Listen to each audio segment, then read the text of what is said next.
नमस्ते।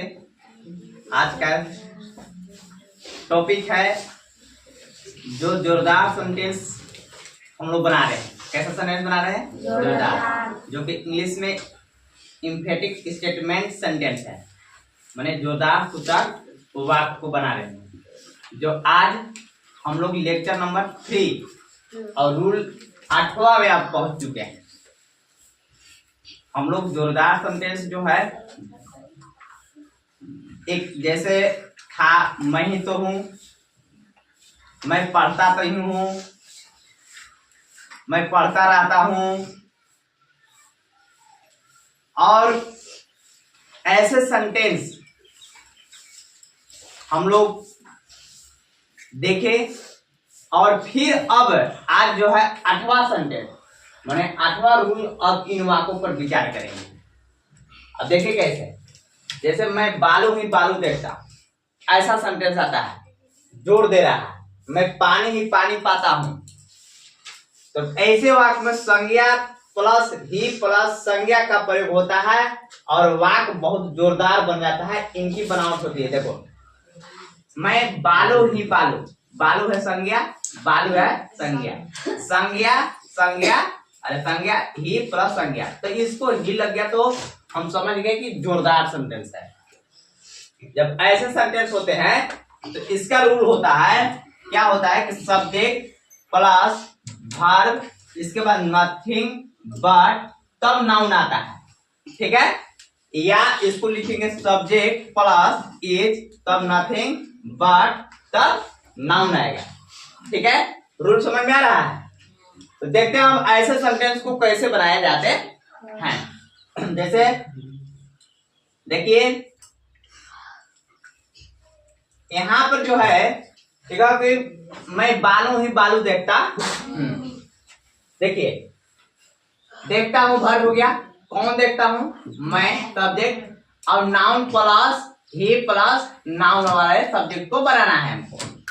इसको जो है बनाना है सेंटेंस को, तो आई पहले, इसके बाद वर्ब। आई, देखो रूल जो है वर्ब था ना, आई सी, इसके बाद नथिंग बट, क्या था प्रयोग? Nothing but. अब बालू के क्या होता है? सैड, यानी वहां बालू ही बालू है, वहां कुछ और नहीं है। तो क्या प्रयोग करेंगे? सब्जेक्ट प्लस, यानी कि वर्ब प्लस नथिंग बट, क्या? नथिंग बट, इसके बाद नाउन आता है ना। समझ में आ रहा है? तो इस प्रकार से बनते हैं। जैसे अब अगला सेंटेंस है, मैं पानी ही पानी पाता हूं। पाता हूं वर्ब हो गया, कौन पाता हूं? मैं। अब पानी ही पानी, ये पानी ही पानी, नाउन है ना, नाउन प्लस नाउन है।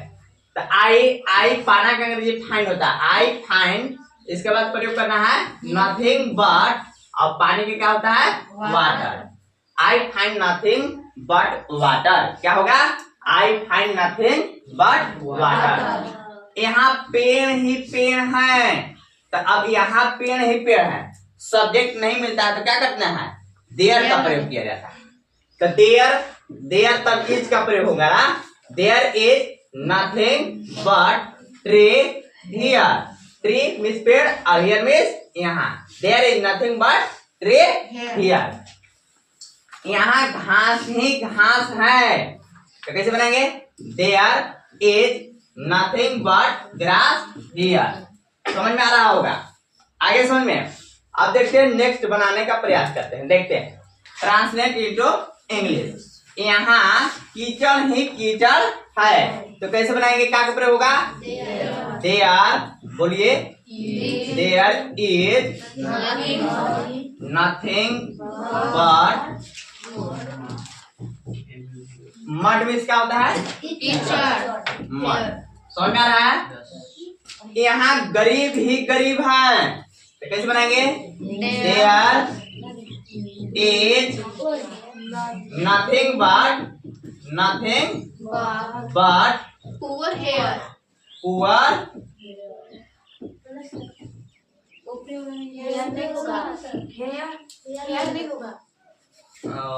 यहाँ पे, हाँ, हियर यहाँ होगा ना, क्या हुआ था, और यहाँ पे क्या होगा? हियर। ठीक है, जीवन में दुख ही दुख है, जीवन में दुख ही दुख है। देयर इज क्या, नथिंग बट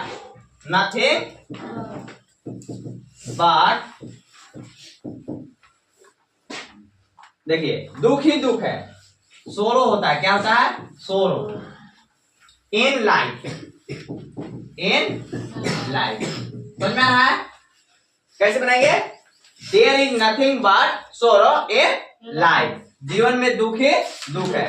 मैं यहाँ धन ही धन देखता हूँ, मैं यहाँ धन ही धन देखता हूँ। तो आई देखना का क्या होता है? से। आई से धन ही धन, यानी कि आई सी नथिंग बट धन का क्या होता है? मनी ना, मनी हियर है ना। ये जो है मैं यहाँ धन ही धन देखता हूँ, आई सी नथिंग बट मनी हियर। यहाँ समझ तक आ रहा है ना।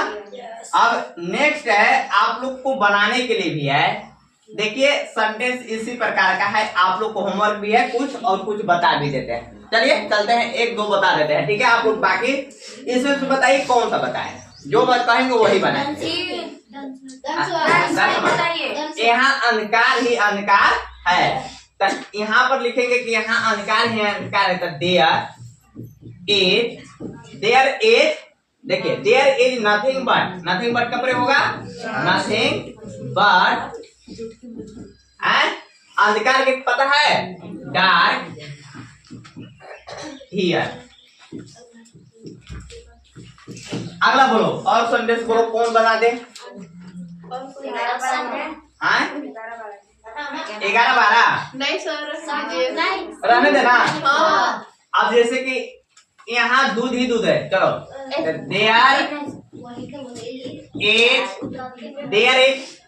There is is nothing but milk नहीं मिल्क आगे समझ में। बाकी आप लोग के लिए होमवर्क है, आप लोग को बाकी बनाना है। आप लोग नोट कीजिए, इसके बाद बनाइए। और जो ऑडियंस जो है बाकी की स्क्रीनशॉट लेकर के जल्दी लिखिए। चलिए देखिए, अब 13-14 यहाँ डॉक्टर ही डॉक्टर है, यहाँ नेता ही नेता है। इसके बाद नेक्स्ट सेंटेंस आ रहा है, देखिए रूलनामा में कि अब इन वाक्यों पर विचार करना है कि मैं घर से निकला ही था कि वर्षा होने लगी, इस प्रकार से होगा। और जैसे है फिर एक वह स्टेशन पहुंचा ही था कि गाड़ी खुल गई। जब ऐसे सेंटेंस रहेगा तो कैसे बनाएंगे? देखिए ऐसे वाक्यों के दो भाग होते हैं। जैसे देखो दो भाग, पहला भाग देखो मैं घर से ही निकला था, एक हो गया कि वर्षा होने लगी, दो भाग हो गया ना। ऐसे वाक्य दो भाग होते हैं। पहले भाग में क्रिया का प्रयोग होता है, पहले भाग में क्रिया का, मैं घर से निकला ही था, क्रिया का होता है। और दूसरे भाग में उपवाक आता है, ये जो है उपवाक है आता है। ऐसे वाक्य कार्य होने के समय को जोरदार बनाया जाता है, समय को जोरदार बनाया। जैसे मैं घर से निकला ही था कि वर्षा होने लगी, वह स्टेशन पहुंचा ही था कि गाड़ी खुल गई। तो इस प्रकार ऐसे वाक्य से कार्य होने के समय को जोरदार बनाया जाता है। तो इनकी बनावट होती है कैसे? देखिए इनका बनावट होता है, देखिए ऐसे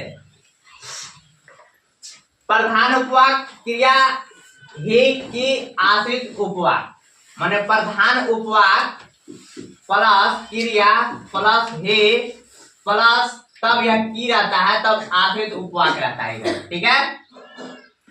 तो इनका बनावट होता है क्या? As just as subordinate clause और एक प्रिंसिपल क्लाउज होता है। एज सुन एज प्रिंसिपल क्लाउज, फिर एज, फिर सबऑर्डिनेट क्लाउज। देखिए ये जो है इस प्रकार से 1 2 3 4 5 है, इसमें से कोई रूल एक लगा देना, कोई, ठीक है। जैसे मैं घर से निकला ही था कि वर्षा होने लगी, तो इसमें से कोई एक लगाना है। देखिए as just as just as मैं घर से ही निकला था, मैं घर से ही निकला था। तो यानी कि आई लेफ्ट कौन टेंस में हो गया? Past indefinite. लेव के दूसरा रूप होता है लेव। क्या होता है? दूसरा रूप होता है लेव, क्योंकि पास्ट इंडेफिनिट में क्या लगता है? वर्ब टू लगता है। I left home, I left home. अब था कि कोमा ना, कोमा अब वर्षा होने लगी। अभी जोरदार सेंटेंस में ही ऐसा बताए हैं, वर्षा होने लगी। It began to rain, अभी तुरंत बताए हैं पास्ट, अरे पर जस्ट बताए ना। It वर्षा होने लगी, It began to rain। या तो बना सकते हैं as soon as देखो as soon as principal clause में हो गया as soon as I left home, जैसे ही मैं घर से निकला It began to rain। कोई दिक्कत? अब यहाँ देखिए नो सूनर भी लगा सकते हैं, नो सूनर। इसके बाद प्रिंसिपल क्लाउज में पास्ट इंडेफिनिट के तो डिड लगता है। No sooner did I leave, जब जैसे ही डिड लगा देते हैं वर्ब वन लग जाता है। I leave home then it began. देखो देन या तो हमें लगा सकते हैं, देखो देन ही है ना, then it began to rain. इसमें से कोई लगा देंगे, जो आसान आपको लगे वही लगा देना है। अब आसान में से आसान लगेगा as soon as, कहने में बहुत जल्दी लगेगा ना। as soon as I left home it began to rain। कोई एक नियम पकड़ करके चलेंगे, ठीक है। अब चलते हैं नेक्स्ट, देखते हैं। एक ही सेंटेंस था इसमें, बाकी और सेंटेंस नहीं हुई, जितने ही थका। चलिए अच्छा देखते हैं। और जैसे और दूसरा सेंटेंस आ जाएगा, जैसे अब ध्यान देना है। और अगला है कि कुछ वाक्य में ही का भी हो जाता है, जैसे तब ही या बराबर में तभी होता है। तब प्लस ही जोड़ेंगे तो क्या हो जाता है? तभी। ऐसे तभी का अनुवाद होता है कैसे? जैसे देखो जस्ट देन में तभी होता है, तभी या तब ही दोनों का क्या होगा? Just then. जब समय बताएगा तो जस्ट देन लगाना है, और शर्त कोई का अगर रहेगा तो ओनली देन का प्रयोग करना है। जैसे में कैसे है देखिए, तभी मैंने एक बाघ देखा। तो देखिए इस समय बता रहा है, इस शर्त बता रहा है, समय बता रहा है। तभी मैंने एक बाघ देखा, तो जस्ट देन। अब मैंने बाघ देखा कौन टेंस में है? पास्ट इंडेफिनिट क्या है? पास्ट इंडेफिनिट टेंस में कौन वर्ब लगता है? टू लगता है। तो मैंने एक बाघ देखा, आई सा ए टाइगर। समझ में आ रहा है? पास्ट इंडेफिनिट में। तभी वह आ धमका, माने कि जस्ट देन हे धमका माने पहुंचा, अराइव। धमका माना तभी वह आ धमका माने पहुंचा, आ पहुंचा। जस्ट देन हे अराइव। दूसरा रूप अराइव के दूसरा रूप क्या होता है? अराइव होता है। कहां ध्यान है? इसके बाद तभी तुम सफलता पा सकते हो, इस शर्त लगा है। तुम पढ़ोगे तभी सफलता पा सकते हो, नहीं तो नहीं पाए। इसमें शर्त हो गया, तभी तुम सफलता पा सकते हो। ओनली देन, तब देखो तुम सफलता पा सकते हो, यू कैन लगाना पड़ेगा। यू कैन, अरे हाँ, then can you get success.